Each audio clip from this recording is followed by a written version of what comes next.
She's Katy Montgomery. He's Justin Joseph. These best friends are serving subpoenas to bad advice weekly with Wrong Way Forward. Now, here's Katy and Justin.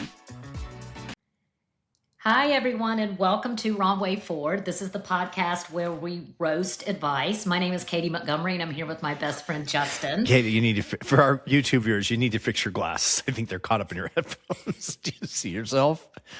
It's like this. Well, here's the thing. This is going to sound obnoxious, but I have very long eyelashes, and I put on extra mascara before we go on camera.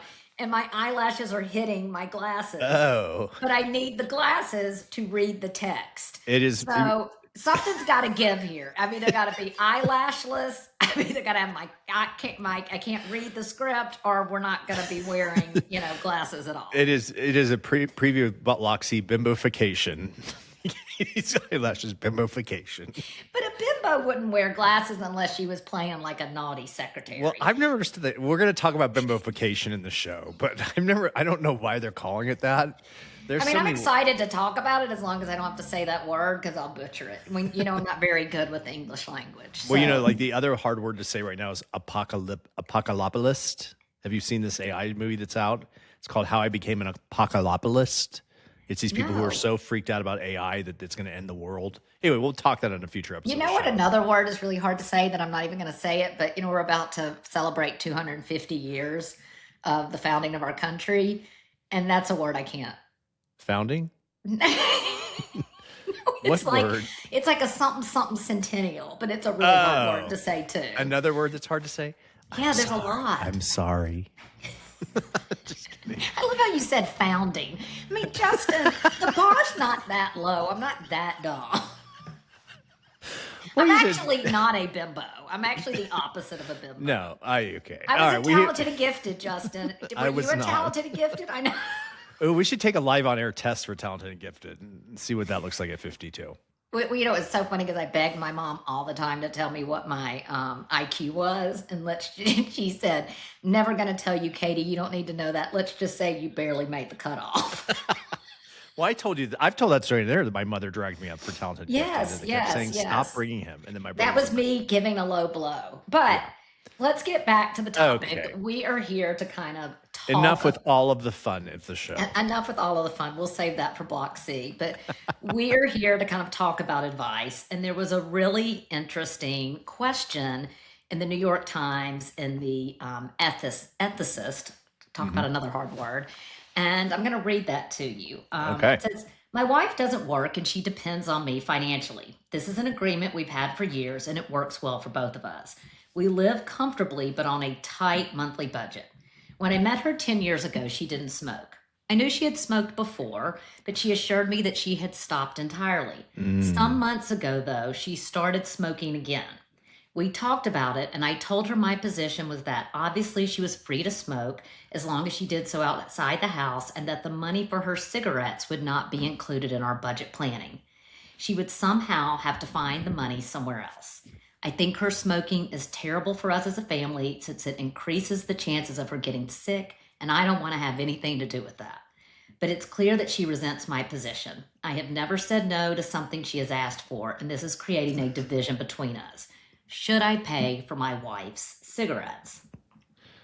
And the response is a little long, but basically says, your position's easy to grasp. Why should you subsidize a deplorable habit? Step back and consider the basic situation here. Because you earn all the family income, you've taken it on yourself to exercise complete control over it, giving yourself unilateral veto power over your wife's expenditures. That's a problem, and she has cause to resent your position. You're not treating your wife as a partner, and you're genuinely treating the household earnings as a shared resource. You've left her like a Victorian wife, reduced to pawning her earnings for spending money. Pawning her earrings. Given that presumably she contributes to the household in other ways, including through her labor, it makes sense to treat your earnings as your family's and to give her discretionary income. If she chooses to spend her share on cigarettes, that's her choice. And then he goes on to say, at the same time, you can actually stress that you would really wish that she would quit, and it's not about the money, it's more about her health. Right. And saying, but then withholding the money and exploiting financial leverage is not a way to discuss kicking the habit. Right. And so, Justin, do you think that this is the right advice? Basically, just so that I understand, they're basically saying that this guy can't control her like a Victorian Barbie doll, right? So I heard the word I Victorian. just want to state that I don't think Barbie existed during the Victorian era. But he's treating her like he's chateaury. What do you call it? Chattel. Remember from law school? I was like charcuterie? No, Justin. I don't know where He's treating her like chattel. I mean, Justin, anyone who listens to this episode is going to be like, who are these two bozo idiots who have a podcast? Oh goodness, he's treating her like shat or chattel. It's one of the two. Yes. Do I think it's the right advice? I do think it's. I mean, look, I think smoking is the most disgusting habit on the face of the earth. Agreed. I've done it, but it is disgusting. Yeah, I've never. You know me, I never end a party early. But like when Josh and I first started dating, and I'd have after hours all the time. One time, I'm probably like on our third time at after hours, I came over to this when I lived in Omaha in a mid-rise. And I came over to the window. He was smoking out the window with somebody. And, Josh will do anything with anyone. I was like, what? I ended that party in 2 seconds, kicked everyone out. I was furious. So anyway, I think it's a nasty habit. But when you take someone on as a partner and you're going to support them, you also take all that on. This guy's issue is not with supporting her. This guy's issue is he doesn't like smoking. Do you think so?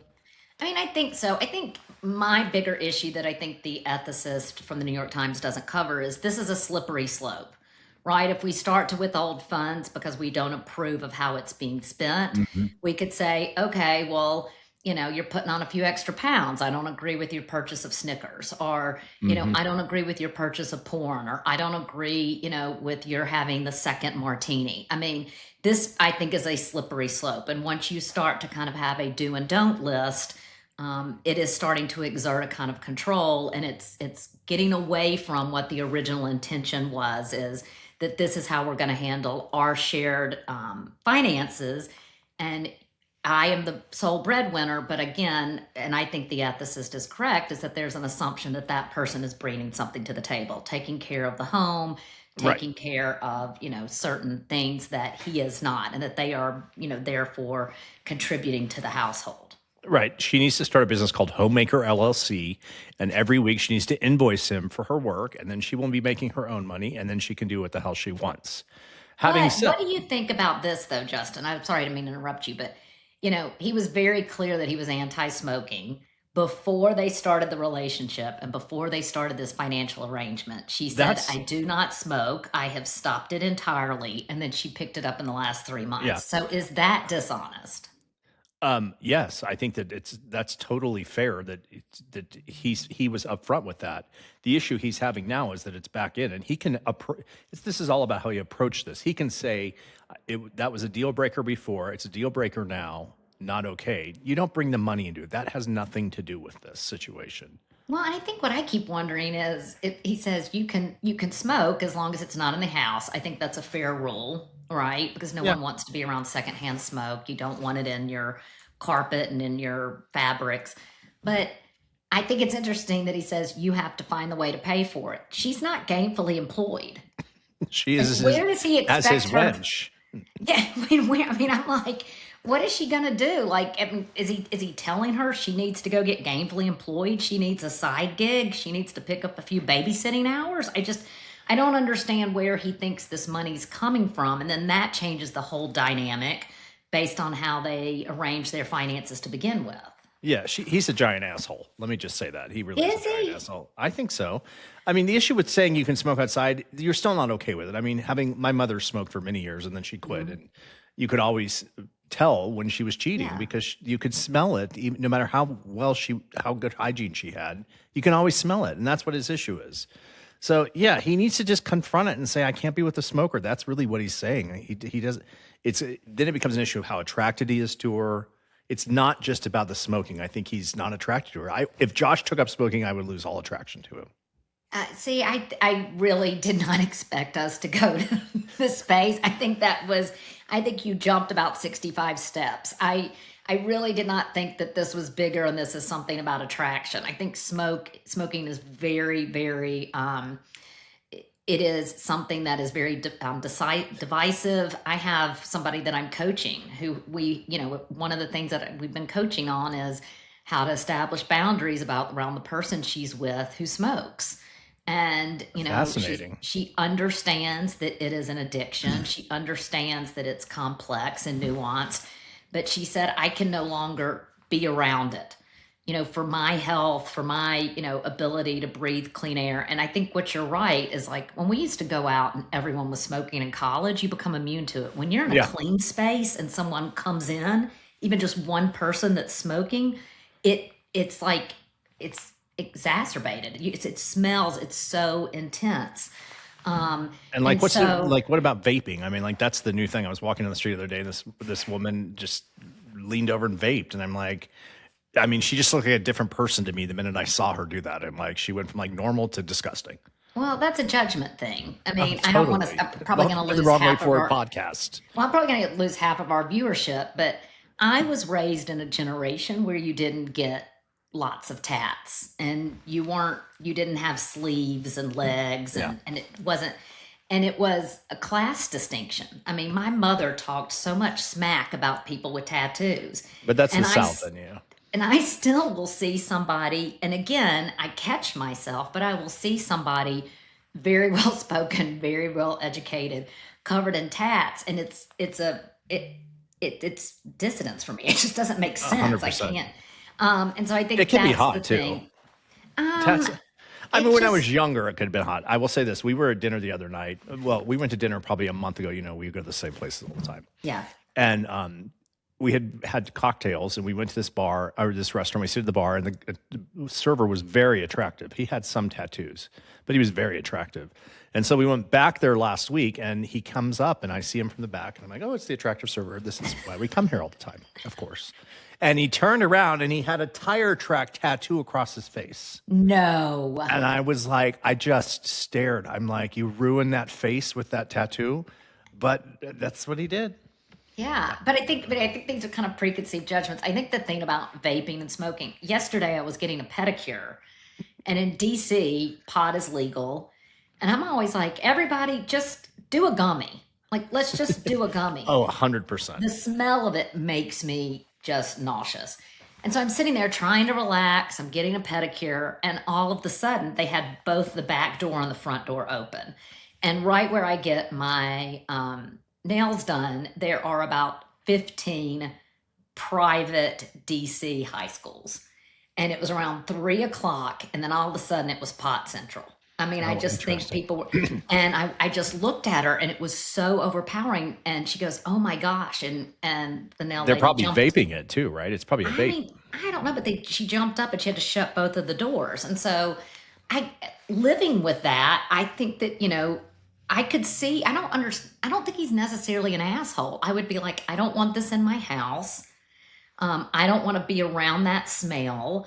I don't want to be associated with that smell.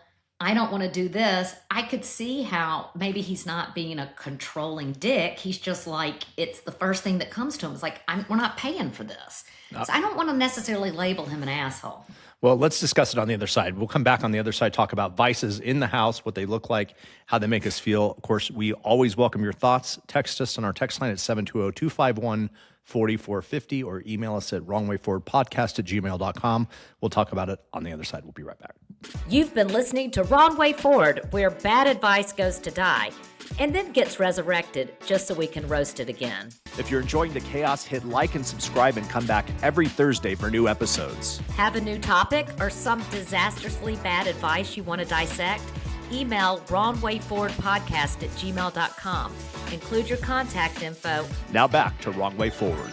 Roasting the worst advice ever. Welcome back to the Katy and Justin podcast. Hi, everybody. Welcome back to this week's episode of Wrong Way Forward. This week we are talking about a man who is upset at his wife. I think was it a just relatively short-term-ish relationship? They are married, but it wasn't.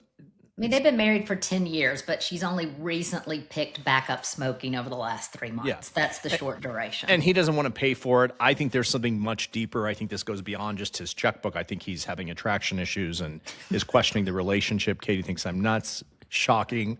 And so then it's brought up in a conversation of things that come into the bedroom that maybe start one way and kind of evolve. We've talked about tattoos and vaping and all of the other things. Justin, what would be a vice that would be a bone of contention between you and Josh? That if he were to pick it up, besides smoking? Besides smoking, let me think about that. Obviously vaping, that kind of runs in the same thing.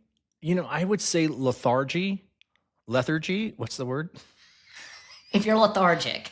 Yes, if he just sat around and ate ice Yeah. cream and bonbons all day, that would be it. I mean, not obviously, but I'm the breadwinner in our family.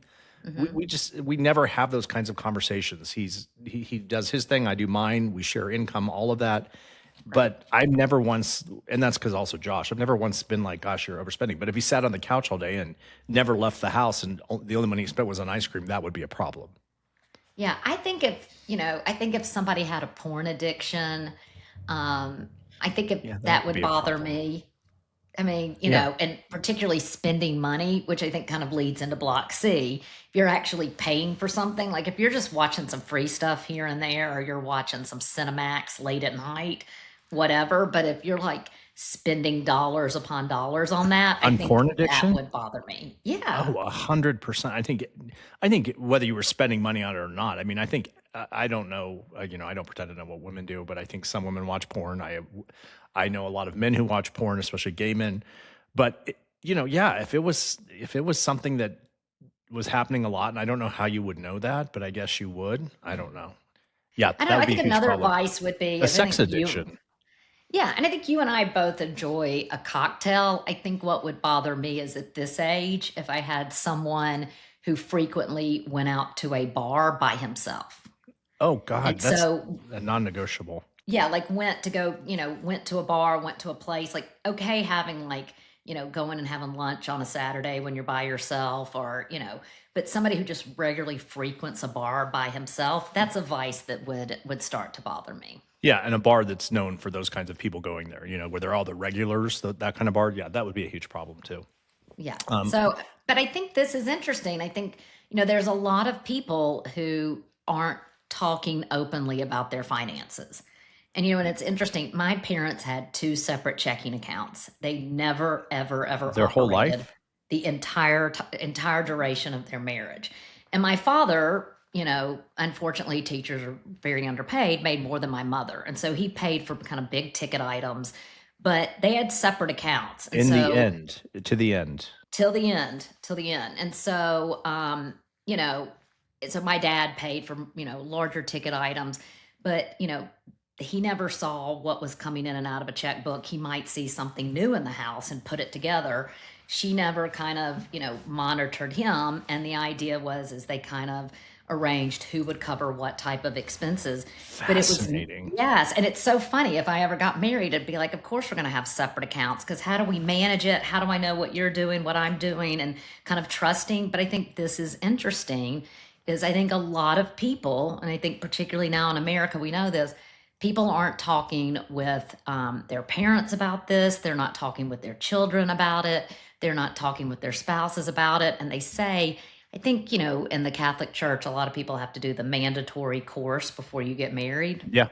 And I cannot remember, it's like kind of like pre-Cana or something. But they say, one of the largest kind of issues in marriages and that can cause divorce is around finances. And so I think it goes back to, they had some kind of agreement, but they never got into the hypotheticals. They never played the what if. They never played with, how much, lack of control, or how much they trust each other in money. And I think that's part of the issue here, is that we're just not, people are uncomfortable talking about money. Yeah, I will say the fact that we share everything, and even though I make a lot, I make more money than Josh. The other day I was telling him, I'm like, well, you should go for the supervisor position. And he's like, this is not who I am. He's like, why would I want to do that? I'm like, for money. And he's like, it would be $1.50 more an hour. And I'm like, okay, got it.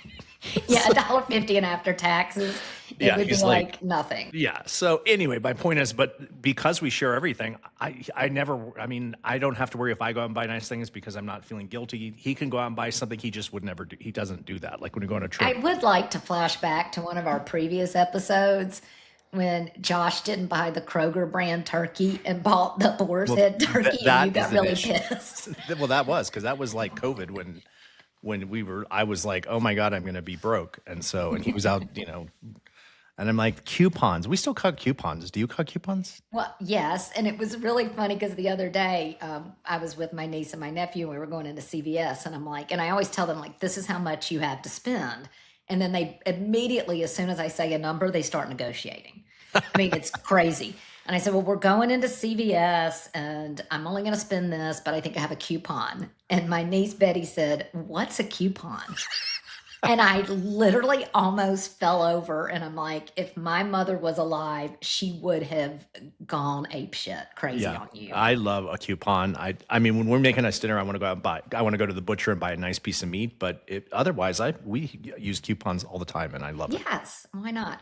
Well, with that being said, let's take a break. And Justin, do you want to kind of tell our listeners about what we're going to talk about in Block C? Yeah, I don't even know what this is, but we're going to figure it out together. It's bimbofication. It was a word that was put into the stratosphere when Kristi Noem, who of course was our former Department of Homeland Secretary, who hated drag queens, who the minute she left, her husband was spotted online on, I don't know what site, basically dressing like an over exaggerated woman, like balloons inside a t-shirt, like to show breasts, etc. And the word that was used to describe it was bimbofication. So we're going to talk about that on the other side and what the hell that is. We'll be right back.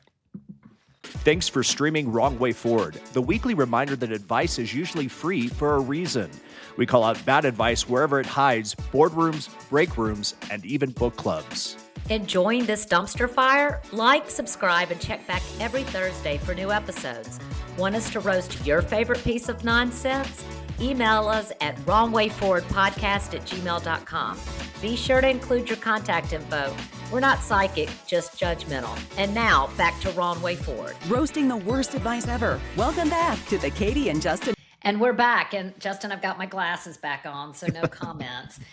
What we're talking about is Kristi Noem's husband. She was the former DHS secretary. It has just gone live that he spent at least $25,000 via Cash App and PayPal, spending money with fetish models. And a lot of times they said while he was writing and he was messaging these women and praising their surgically enhanced bodies, he was wearing pink shorts and a flesh-colored top with balloons simulating breasts.